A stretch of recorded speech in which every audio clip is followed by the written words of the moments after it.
For me, it's not the rejection which actually induces fear.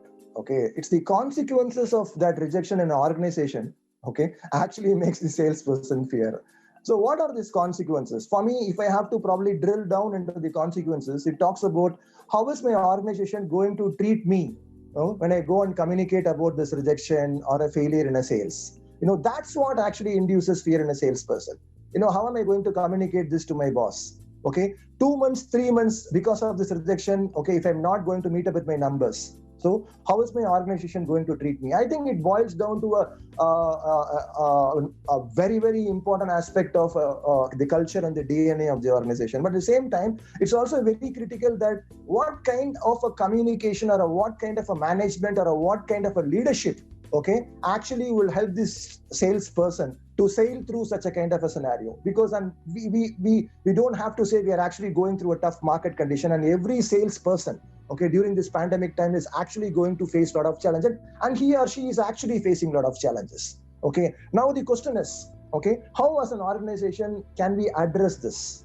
Okay, so from a solution aspect, if I have to say, one, does the organization, when a salesperson is hired, what is the kind of an allowance, okay, is being set for failures for a salesperson?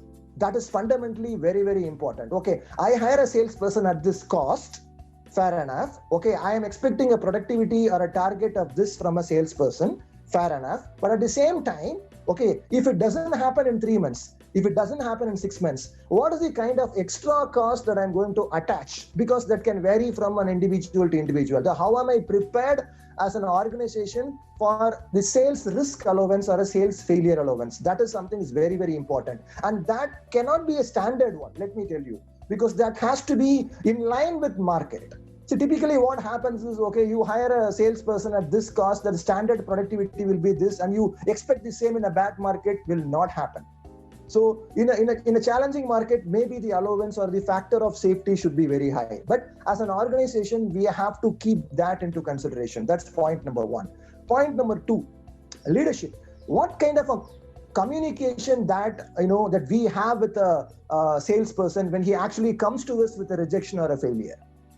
So do we act as a role model leader? Do we tell him, taking an example of a past situation, that how individually that we have handled that same situation and how we have actually negotiated well and actually we have closed the deal? Because a salesperson comes to you with a rejection, which means it's not the number he hasn't achieved, that's one, but he has a story to tell. Do we have that empathetic listening to listen to him as an individual, as a leader, as an organization culture, that whether our organization provides that privilege to a sales leader to listen to the story of that salesperson, to understand? Because most of the times I always say both the gods and the devils are in the details of the story, because most of the things are the details of the story. And if you don't even listen to the salesperson's story of why he has actually failed, okay, it can be a key input for a product or a service innovation, which we will definitely miss.